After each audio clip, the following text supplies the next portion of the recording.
start by asking you about a fund that you are now raising, the Vision Fund. It's supposed to be a fund of $100 billion? Yes. Now, that would be the biggest fund ever raised. So when you told people you were going to raise a $100 billion fund, did they tell you you were a little crazy? Well, some people said. You had a meeting with a man who was the Deputy Crown Prince of Saudi Arabia, who's now the Crown Prince of Saudi Arabia.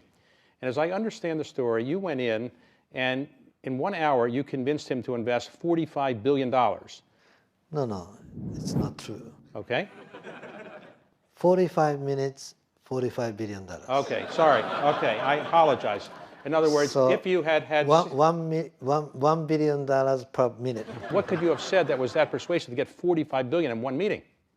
Well, actually, I said, you came to Tokyo as the first time. I wanna give you a gift. I wanna give you a Masa gift, the Tokyo gift, $1 trillion gift. And he opened up his eyes and said, okay, now it's interesting. All right. So I woke up him and said, here is how we can give you I can give you $1 trillion gift. You invest $100 billion to my fund, I give you $1 trillion. But what is it that you told people? What was the vision that you actually gave them? So one vision, which is singularity. Singularity is the concept that the computing power, computers' artificial intelligence surpass mankind's brains. The singularity is the concept. The word means that is the point at which a computer becomes smarter than a human brain. Yes. Today already, computer is smarter than mankind for chess or Go or weather forecast. To some expert systems, computer is already smarter. But in 30 years, most of the subject that we are thinking, they will be smarter than us. You did not grow up in Tokyo. You grew up in a relatively small town, is that right? Yes. In Japan? Yeah, in the southern In the part. southern part of Japan. So at one point it is said that you were very interested in meeting the head of McDonald's in McDonald's, Japan. Why were you interested in meeting the head of McDonald's? Did you like McDonald's food, or you just, what was it? No, he wrote a book, and that book became the bestseller. I was so impressed and said, oh my God, this is great. And the guy who wrote about it must be great. So how old were you when you wanted to meet him? 16. 16. So you managed to get a meeting with him. I called his assistant, and long distance call. Back then it was so expensive. I made almost 100 calls, 60 calls. And say, this is my name, I'm a student, and could you ask him to share me some time? And could you ask him? And she said, oh, I will try, but he's not going to meet with a student. I said, well, don't decide by yourself. Let him decide. Okay.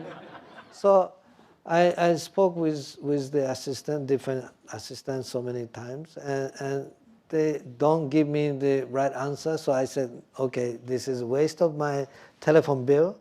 So I flew into Tokyo. And I said, I came because the phone call becoming more expensive than air ticket. So what happened? And I said, well, tell him exactly the way I said. You don't have to look at me. You don't have to talk to me. You can keep on working, whatever you are doing. I just want to see his face for 3 minutes. Okay. So I'm not bothering him. I'm so impressed and respect him. I want to see him. And if you tell him that I'm not going to bother him, time is money, he says, I'm not going to damage his life, she actually asked. And he said, okay. Actually, he spent 15 minutes with me, talking face to face. And he gave you some advice, which was to learn. Yeah, I asked him, what business should I do? Computer. That's the one. If I were you, at your age, at this time of the, don't look at the past industry, look at the future industry. That's the one, computer industry, that's the one you should focus. If I were you, that's the one. So I said, wow, great. Okay, so he gave you that advice. So you're number one in your class, and then you go to University of California at Berkeley. Yes. But when you were there, I understand you were not being a student so much, you were doing business on the side. Well, I was a good student. But I said, 5 minutes I would allow other than study. I have to make money. I want to earn $10,000 per month, and I will allow myself, 5 minutes a day. So I asked my friends, isn't it a good job that I can earn $10,000 in 5 minutes a day? But my friend said, you're crazy, it's impossible, nothing like that. Do you want to sell drug? So I said, no, I don't want to do that. So I said, okay, what is the best, most efficient use of my time? It's invention. It's invention, and I have to file patent.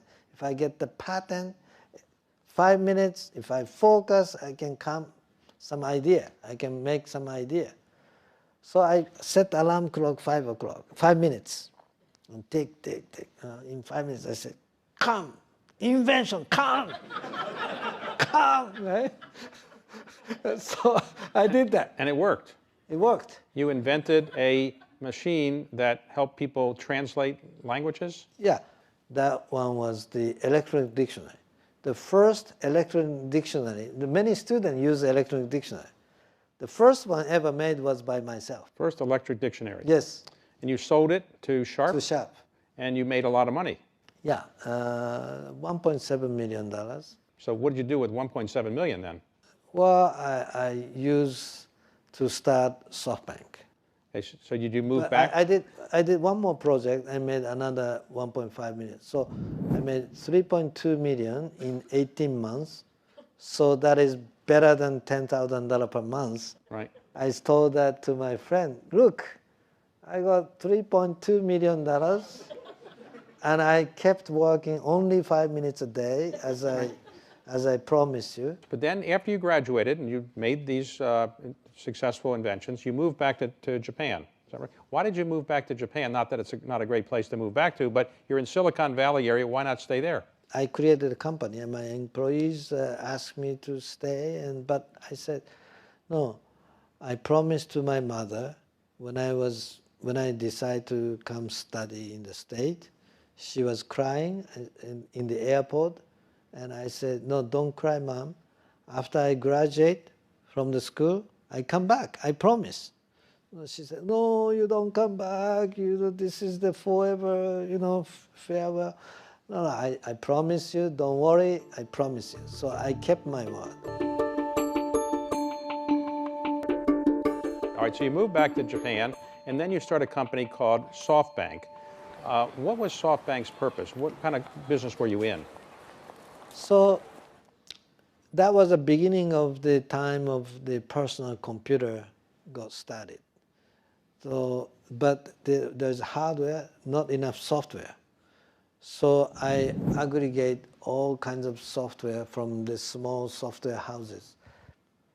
And I wholesale to the PC stores. So it's like a bank, the software's bank. It's not the money bank, the software wholesaling, storing in my warehouse. So it's like a concept. So it was very successful. SoftBank stock is going up. And then you decide at some point to start investing. One of the investments you made is considered by many people to be the most successful investment in the history of mankind. You invested roughly $20 million in Alibaba, and at the time it went public, it was worth roughly $90 billion. So 20 million to 90 billion is a return of about 4,500%. Now, Jack Ma is a very distinguished individual now one of the most successful entrepreneurs in the world. What is it that made you feel this was worth putting in $20 million? Well, he had no business plan and zero revenue. Employees, maybe 35, 40 employees. But his eyes was very strong eyes, strong, shining eyes. I could tell from the way he talk, the way he look at. He has a charisma, he has a leadership. So his business model was wrong. It's the way he talk, the way he can bring young Chinese people following him. Before Yahoo was so famous, you made an early investment in it, which was spectacularly successful. How did you hear of Yahoo? Yeah, Yahoo US was still private, 15 employees, and I convinced Jerry to take $100 million of our investment. So at the time we negotiated, we agreed they grew from 15 to 35 people, 35 people. And we invest $100 million to own 35%, and actually went IPO and made a great return. And at the same time, I convinced him to start joint venture, board of Yahoo Japan, where we put $1.2 million, they put $0.8 million, $2 million startup capital. We own 60%. Now let's talk about one big mistake you made overall. Obviously you're very successful in almost everything you've touched, but you were making a lot of internet investments around the turn of the century, around year 2000, 1999, 2001. The market went down in the tech crash, and it is said that you personally lost $70 billion of net worth, the greatest loss that any human being has ever suffered financially. So how did you feel losing $70 billion of net worth? 1 year before that, actually my net worth, personal net worth, was increasing $10 billion per week. For 3 days, I became richer than Bill Gates. Wow. Did that upset him, or? No, before I told to anybody else, our stock started crashing. Okay. So in 6 months after that, our share price went down 99%. So we almost went bankrupt. And somehow I survived. You rebuilt your business. And among the things you did was you bought some very well-known companies. So you bought Vodafone's mobile telephone business in Japan. At that time, I said, now is the time to go next stage, which is the internet will become mobile internet. So I had to either get the license from the government for the spectrum or acquire Vodafone Japan. And first I applied for the license to the government, and the government said, no, there is no more spectrum. So I actually sued the government. And for 1 year, big fight. But then the Vodafone Japan became available. $20 billion. I had $2 billion, so $18 billion short. So where'd you get the money? So I convinced the bank, that the Vodafone Japan, I'm going to turn around and become successful and become great cash flow. Believe me and lend me money. And they did. They did. And it turned out to be very successful. And recently, you did the biggest investment you've ever made in a company called ARM, ARM, which is a semiconductor manufacturer based in London. Why did you spend $31 billion buying a semiconductor manufacturer when many people think that that's not the future? It's actually $34 billion. 34. Yeah.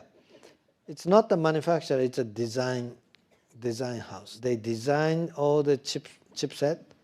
They have 99% market share for any smartphone that you have in your pocket. ARM has 99% market share, right? In next 20 years, they're gonna ship 1 trillion chips, designed for 1 trillion chips. So I said, this is the company. This is, nobody can live on the earth anymore without chip. Chip is everywhere, in the car, in your refrigerator, everywhere. So if chip is something that everybody needs, and if there is one company has 90% market share, there must be a value.